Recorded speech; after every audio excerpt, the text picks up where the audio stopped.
जैसे मैं कोई क्वेश्चन वहां पर दूंगा तुरंत आप आंसर देंगे। इस वजह से नहीं देंगे कि मुझे कमेंट के चैट रेट बढ़ाने हैं, इस वजह से कि जब आप सॉल्व करोगे कलम चलेगा, कलम चलेगा दिमाग चलेगा, दिमाग चलेगा तो आए दिन साथ के साथ प्रैक्टिस होती जाएगी। तो ये जो 15 मिनट में आपको अपने सेक्शनल टाइमर को तोड़ने वाली बात है, 15 मिनट में 25 सवाल करने, ये तभी हो पाएगा जब स्पीड अभी से रहेगा।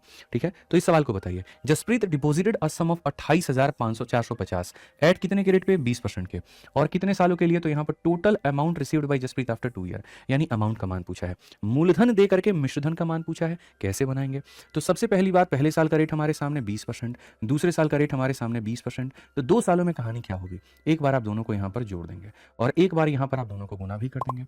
जब आप ऐसा करेंगे तो अंतिम के 2 अंकों को रखेंगे और ये इधर ट्रांसफर, और इस तरीके से आपके सामने 44% का जो ब्याज है वो आएगा। तो अगर हम देखें तो जैसे 28,450 है, ये अपने आप में कितना है, तो ये अपने आप में 100% की वैल्यू है, और हमें कितने का मान बताना था, तो 100% के समान में 44 का ब्याज, तो हमें 144 का मान बताना था। अगर हमसे खाली ब्याज पूछता तो हम यहाँ पर 44 की वैल्यू बताते। चूंकि हमसे यहाँ पर अमाउंट पूछा है, तो अमाउंट क्या होता है, तो अमाउंट का मतलब होता है तुम्हारा पैसा कितने का है, तुम्हारा ब्याज कितने का है। तो यहाँ पर ये चीज 100% की है और ये चीज 44% की है, तो मिल करके बनाएगा 144।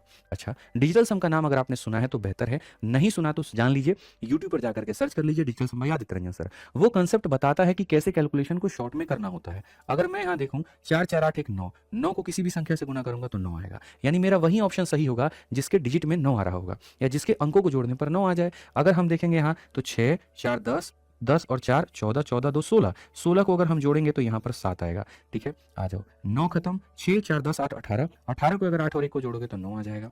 यहाँ पर ये खत्म हो जाएगा, समझिए बात को, 5 और 4 9 खत्म हो जाएगा, यहाँ कितना आ जाएगा, 8 आ जाएगा। यहाँ पर 6 2 8 और 1 9 खत्म, 4 1 5। जैसा मैंने कहा था, 9 को किसी भी संख्या से गुना करने पर 9 आता है, और यही ऑप्शन 9 है, तो आंसर होगा।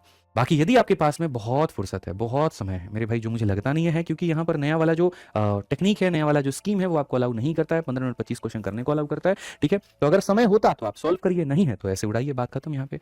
आइए चलिए, गीता ने अपने बैंक के खाते में एक निश्चित धनराशि जमा की है, 3 वर्षों में 5% की दर से इतने रुपए हो गई है। जब कोई पैसा इतना हो जाता है और ऐसा कहा जाता है कि मैंने 100 रुपए जमा किया था और इतना हो गया, इट मीन्स मैं वहां पर जो बात कर रहा हूँ वो मैं बात कर रहा हूँ अमाउंट की।